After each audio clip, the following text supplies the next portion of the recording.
Good morning, everyone. My name is Saket Munsha, and along with my wife Katie, we own Southern Squeeze, Colombia's only cold-pressed juice company. We're located right here on Lady Street. It's 1135 Lady between Main and Assembly. My wife and I both wanted to speak with you today, but unfortunately one of us has to work. But I'll try my best to represent our experience to you guys. I want to go over our background and our experiences and our business in brief, the goals we've set, and the challenges we face.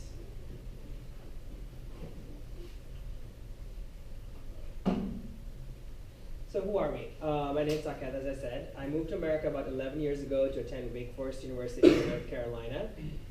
My wife Katie was at USC, University of South Carolina back then, and we graduated in 2010 to move to the San Francisco Bay Area.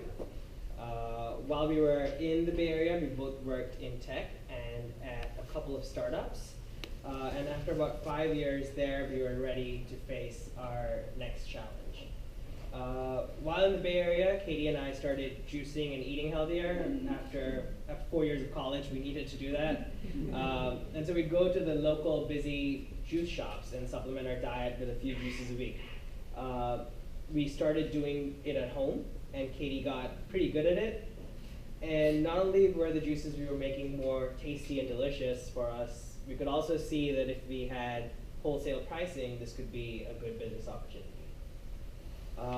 So what is cold pressed juice? Cold pressed juice is raw juice. There's no additives, preservatives, or pasteurization.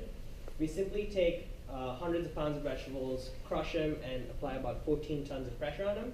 The product that comes out, the juice that comes out, is then quickly bottled and stored at a temperature that's close to freezing. This method of juicing maintains higher nutrient levels for fruits and vegetables. It makes it better than any juice that's pasteurized or treated or heat treated, which usually expands shelf life. So, as I said, raw juice means you have a lower shelf life, which is a challenge for us, and you'll hear about why that's a challenge for us in a minute. Why did we pick Colombia?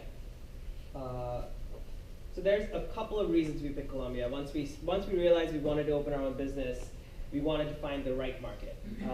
We knew the Bay Area was already very saturated, and along with high rent and startup costs, that quickly ruled the Bay Area out. Ideally, we wanted to be in a place with a growing number of young professionals with high disposable incomes, and that was among the many reasons we picked Colombia. Downtown Colombia was growing. Some statistics showed sustained growth in the 25 to 34 age group living downtown who had disposable incomes and worked out at least 4 times a week. That was our target market. This was also a new product for the market. While there were a few places that did offer juice, they either had added sugar or lacked variety. We came in offering 20 different juice options, and what differentiates us from a lot of other juice places is that we're very conscious about the amount of natural sugar that goes in our juice, which is what makes juice healthy. The lower sugar makes the juice healthy. So it makes our juice slightly healthier than the other options that were still available in Colombia. Another reason we picked Colombia was South Carolina has good climate year-round for certain leafy greens, which reduces our cost for using local produce, local organic produce, which we try to use. We support farms such as Freshly Grown Farms and a few other farms that are escaping me right now. And finally, as you can see on the map, Colombia is located is central to a few other places such as Greenville, Charlotte, Augusta, and Charleston. All those places are within an hour-and-a-half's drive away.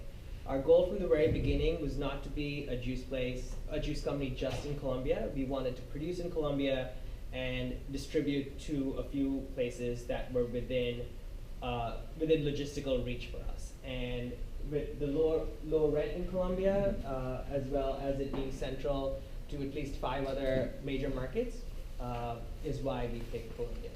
We currently operate at about 25 to 30% capacity, so we are ready to grow and open up a location in one of those few other places. We are ideally targeting Charleston and Greenville because we wouldn't have to deal with as much Department of Health stuff if you're not going out of state. We also face a lot of challenges in the journey. Moving from tech to retail is a completely different ballgame. My previous experience as working at an early stage startup and as a generalist really helped me start this business, figure out payroll, accounting, taxes, all that stuff. But it didn't help me. What I didn't realize was that retail had a completely different set of challenges that we had to face. Challenges that we didn't think were significant, like for rain, for example. On a rainy day, business is down 20, 30, 40%. And I talked to a couple of my friends in the retail business in San Francisco, and they're like, yeah, that's expected. If it's a rainy day, you're going to get fewer walk-ins, and that's just something you have to get used to. The trouble is that for other retail businesses like clothing stores, they don't have a perishable product. We have a perishable product sitting in our fridge that will go bad. So weather is definitely something that we think about when we are making juice for the next day.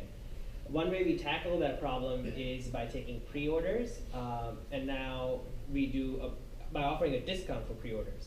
So now we do about 30% of our business in prepaid pre-orders.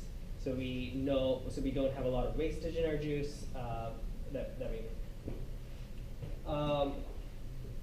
We do have a couple of part-time employees, but currently it's only me and my wife who are doing a majority of the things. That is a challenge because we have to be knowledgeable in and be able to learn a lot of different parts of our business, but it's also a challenge that we like to take on because everything we do directly translates into more profits for us. We're funded by ourselves right now, so that really helps us. I do have one final thought about Colombia. Colombia, I think, is at a turning point. We have a lot of, we have a growing population for young adults, incomes are rising, and cities expanding. As a community, I think we need to encourage local businesses and local business owners. By having a strong local business community and mentorship, I think that local businesses will build a successful city culture, and chains and large stores are not the answer to that. But that's about it. We're open 8 a.m. to 7 p.m. Tuesday through Friday on Lady Street, and Saturday 9 a.m. to 1 p.m. Feel free to reach out to me, follow us on Instagram and social media to keep up with our business, and we are